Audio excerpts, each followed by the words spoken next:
Bonjour mes frères et sœurs, nous voulons partager une pensée de la part du Seigneur dans le livre de Matthieu chapitre 19 verset 12. On va prier le Seigneur. Seigneur, nous te bénissons, nous t'exaltons pour ta grâce. Car c'est toi, Seigneur mon roi, qui donne l'interprétation de ta parole, Seigneur. Que ta grâce, Seigneur mon roi, nous soit favorable en ce moment, au nom de Jésus-Christ. Amen. Mes frères et sœurs, nous sommes dans le livre de Matthieu, chapitre 19, au verset 12. La Bible dit, car il y a des iniques qui les sont dès le ventre de leur mère. Il y en a qui les sont devenus par les hommes. Et il y en a qui se sont rendus tels eux-mêmes à cause du royaume des cieux, que celui qui peut comprendre, comprenne.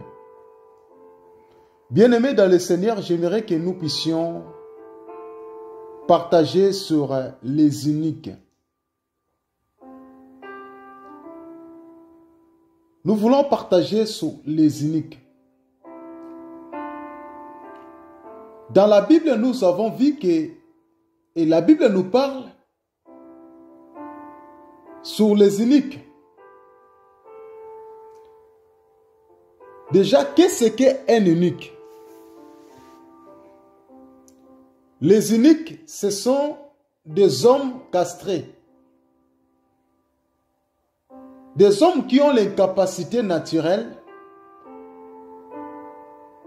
Des hommes qui ont l'incapacité naturelle de ne pas donner la sémence à une femme. Voyez, donc, parce que ce sont des hommes castrés. Ils ont l'incapacité de donner la sémence à la femme. Donc, l'incapacité naturelle. C'est ça les iniques.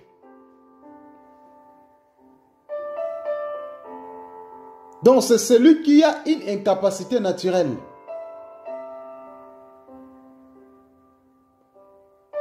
Donc, il ne peut pas donner la sémence à une femme. Quel était le rôle des eunuques? Les eunuques qui travaillaient au cour du roi, ils travaillaient dans la maison royale. Ils étaient les intendants de la chambre à coucher pour la femme du roi. Ils travaillaient au cour du roi. Ils étaient là pour protéger, la femme du roi. Les eunuques, ils étaient les intendants dans la maison royale. Ils travaillaient au cour du roi.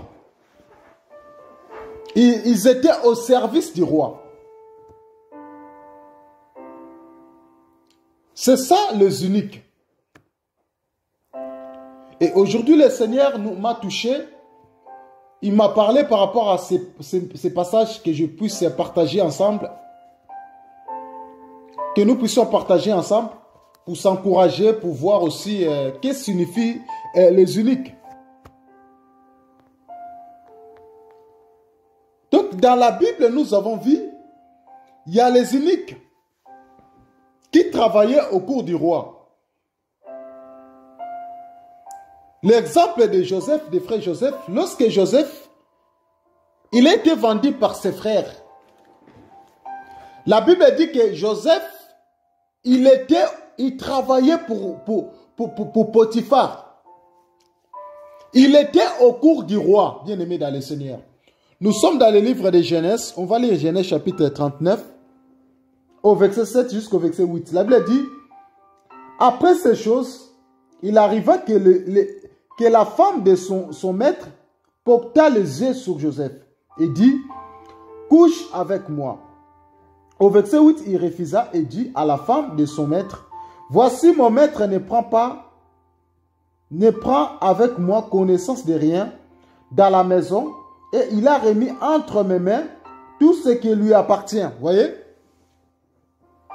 Donc Joseph, il travaillait dans la maison de Potiphar. Il était comme un eunuque. Donc nous avons dit que les eunuques, ce sont des hommes qui ont l'incapacité de donner la sémence à la femme. Ce sont des hommes castrés. Car des eunuques là, ils ne peuvent pas donner la sémence à la femme d'autrui. Dans la Bible, on a vu l'histoire de Joseph. Joseph a été tenté par la femme de Potiphar. La femme de Potiphar voulait qu'ils tombent ensemble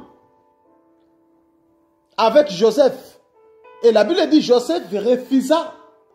Parce que Joseph, il avait confiance de son maître Potiphar. Joseph ne voulait pas coucher avec la femme de son maître.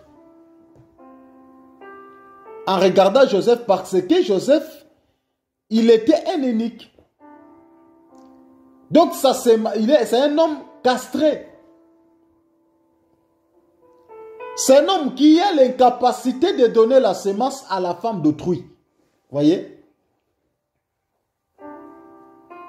Donc ici, lorsque la Bible nous parle des eunuques, le Seigneur voulait nous interpeller parce que lorsque le Seigneur Jésus-Christ parle, il y a un message qui est caché derrière. Donc dans la Bible, le Seigneur nous parle dans tous les passages. Le Seigneur nous explique, nous explique ses pensées dans sa parole.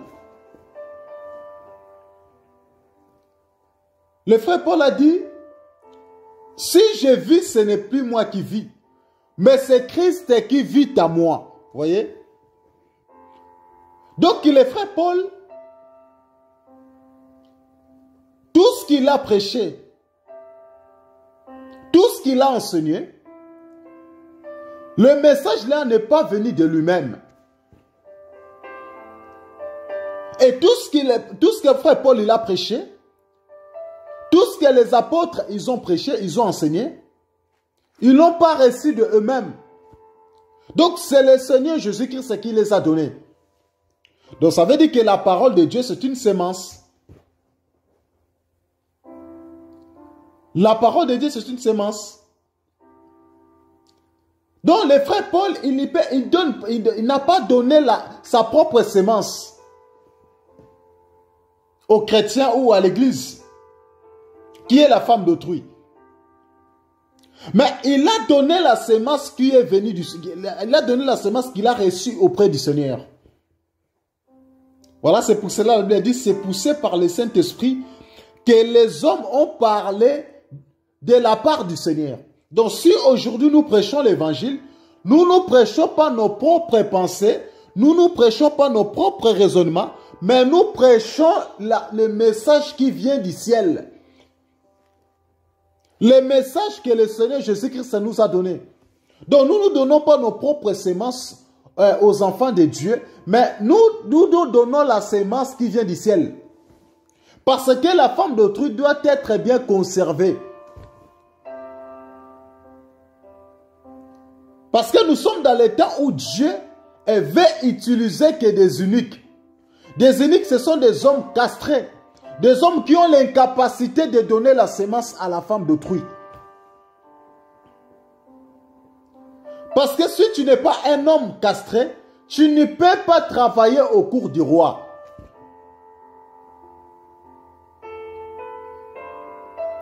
Parce qu'un eunuque, il travaille comme un sentinelle.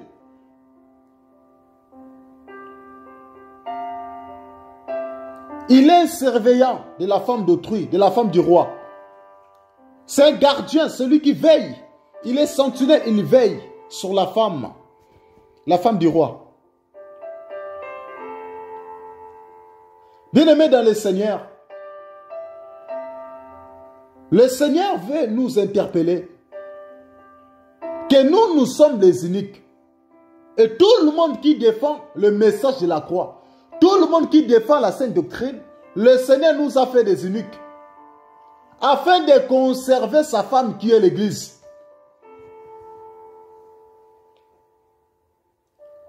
Parce que la femme d'autrui doit être intouchable. Même aujourd'hui, la Bible dit la nature ne vous enseigne-t-elle pas? Donc tu ne peux pas prendre la femme d'autrui. Tu ne peux pas donner la sémence à la femme d'autrui. Donc la femme d'autrui qui est l'église du Seigneur doit être conservée.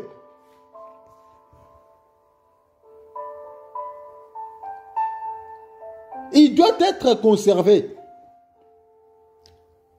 Dans la Bible, nous avons vu, il y a une histoire de l'eunuque éthiopien. Cet homme, il a quitté l'Éthiopie. La Bible dit qu'il avait les livres d'Ésaïe. Il lisait les prophètes d'Ésaïe. Mais il n'avait pas l'explication des livres. On va lire Actes des Apôtres au chapitre 8, au verset 27. La Bible dit, il s'éleva et partit, et voici un Éthiopien, un eunuque, ministre des cadences, reine d'Éthiopie, et se répandant de tous ses trésors, venu à Jérusalem pour adorer. Donc cet homme, il a quitté l'Éthiopie. Il a quitté l'Éthiopie pour venir à Jérusalem pour adorer. La Bible dit cet homme, l'eunuque éthiopien, il était le surintendant de tous ses trésors, car il travaillait au cours du roi. Il était le ministre des cadences de la reine d'Éthiopie. Donc, il travaillait dans la maison royale. Il était le gardien du maison royale. Il était le sentinelle du maison royale. Il travaillait, il était au service de la reine d'Éthiopie. Il avait dit, il était venu à Jérusalem pour adorer.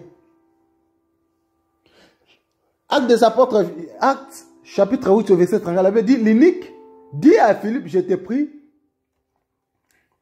De qui les prophètes parlent-ils? Et c'est de lui-même ou de quelqu'un, on va les lire, parce que là, c'est pas clair, c'est passage, on va les lire bien là. Actes des Apôtres, au chapitre 8. On va voir là où l'eunuque éthiopien, il avait le livre. Actes des Apôtres, au chapitre 8. Je vais commencer au verset 26. La Bible dit, un ange du Seigneur s'adressa à Philippe, lui dit, lève-toi et va du côté du midi sur le chemin qui descend de Jérusalem à Gaza, celui qui est désert. Il s'éleva et partit, et voici, un Éthiopien, un eunuque, ministre des cadences, reine d'Éthiopie, et surintendant de Jérusalem surintendant de tous ses trésors, venu à Jérusalem pour adorer. S'en retournait assis sur son char et lisait les prophètes Ésaïe. L'Esprit dit à Philippe, avance et approche-toi de ces chars. Philippe accourut et attendit l'Éthiopien qui lisait les prophètes Ésaïe. Il lui dit, comprends-tu ce que tu lis? Il répondit, comment le pourrais-je si quelqu'un ne me guide? Il invita Philippe à monter et à s'asseoir avec lui. Voyez, donc l'eunuque éthiopien, premièrement, il avait quitté l'Éthiopie.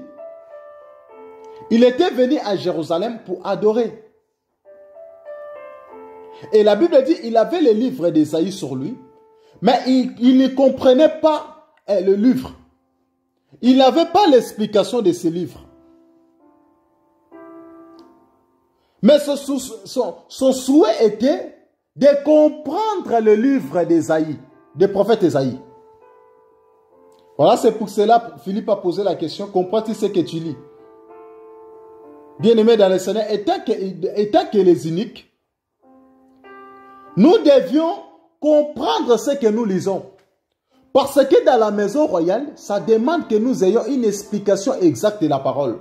Ça demande que nous ayons une explication de la parole. Et lorsque nous avons l'explication de la parole et l'interprétation de la parole du Seigneur, c'est alors que ça va nous permettre à bien surveiller la femme d'autrui, à bien garder, à bien conserver la femme d'autrui. La femme d'autrui qui est l'église du Seigneur. Aujourd'hui, Dieu nous a appelés pour prêcher l'évangile. Et nous devions préparer, nous devons garder la femme d'autrui. Comment nous devions garder la femme d'autrui? En lui prêchant les véritables messages pour le préparer au mariage. Parce qu'il n'y a qu'un seul mariage qui attend l'église. C'est le mariage avec son époux, qui est le Seigneur Jésus-Christ. Voilà, c'est pour cela dans Matthieu chapitre 25, la Bible nous parle de 10 vierges. Tous les 10, ils étaient vierges. Ce sont des femmes qui n'ont pas la sémence. Parce que lorsque le Seigneur reviendra, il va prendre une femme qui n'aura pas la sémence. Il n'aura pas la sémence d'un autre mari. Ce seront des femmes qui seront sans tache. Ils seront sans sémence. Voilà, c'est pour cela, étant que des uniques, le Seigneur nous interpelle à bien conserver la femme d'autrui. Parce que les uniques, ils ont un rôle de travailler au cours du roi. Et ce sont des hommes castrés. Des hommes qui ont l'incapacité de donner la sémence. Parce que la Bible nous parle ici, dans Matthieu chapitre 19, verset 12, la Bible nous parle de 3 sortes des uniques. La Bible nous dit, car il y a des uniques qui les sont dès le ventre de leur mère. Il y en a d'autres qui sont nés uniques. Dès le ventre de leur maman. La Bible dit, il y en a qui se sont rendus tels qu'eux-mêmes. Et la troisième, à cause du royaume, il y en a d'autres qui se sont rendus uniques à cause du royaume des cieux. Bien-aimés dans le Seigneur, nous devions garder la femme d'autrui. Parce que nous avons un rôle, nous sommes des uniques. Parce qu'un unique, ce sont des hommes castrés. Ils ont l'incapacité de donner la femme, ils ont l'incapacité de donner la sémence à la femme d'autrui. Aujourd'hui, combien de chrétiens sont détruits dans les assemblées? Combien des enfants de Dieu sont détruits dans les assemblées? Parce que les assemblées d'aujourd'hui ne sont pas dirigées par des uniques. Un unique, il doit se comporter selon la parole du Seigneur. Un unique, il doit respecter les consignes apostoliques et prophétiques. Les uniques, ce sont des hommes qui ont l'incapacité de sémencer la femme d'autrui. Tu ne peux pas donner du n'importe quoi à la femme d'autrui. Le Seigneur Jésus-Christ nous interpelle à bien conserver la femme d'autrui. À bien préparer la femme d'autrui à la rencontre avec son époux. Bien-aimés dans le Seigneur, aujourd'hui le Seigneur nous a fait, il nous a fait les uniques. Il nous a rendus uniques afin de garder la femme d'autrui. Les uniques.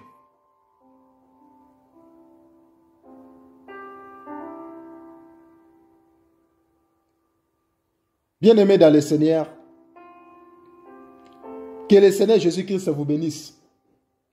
C'était une petite pensée, une petite interpellation que je voulais partager avec vous ensemble sur les uniques. Nous sommes dans les temps des uniques. Le Seigneur cherche des uniques.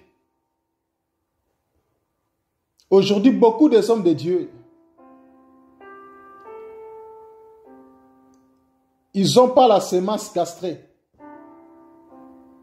Ce sont des hommes qui n'ont pas été castrés. Mais ils servent le Seigneur. Beaucoup de chrétiens d'aujourd'hui qui servent le Seigneur. Mais ce ne sont pas des hommes. Ce ne sont pas des hommes castrés. Parce que lorsque nous acceptons le Seigneur Jésus-Christ, le Seigneur Jésus-Christ, ça nous transforme.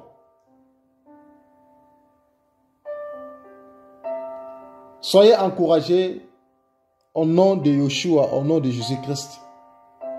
Le Seigneur cherche les uniques. Des hommes castrés, des hommes qui ont les capacités de sémencer sa femme Or, sa femme qui est l'église du Seigneur doit être bien conservée pour sa rencontre, pour son mariage, pour le mariage entre l'église et le Seigneur Jésus-Christ. Soyez encouragés au nom de Jésus-Christ.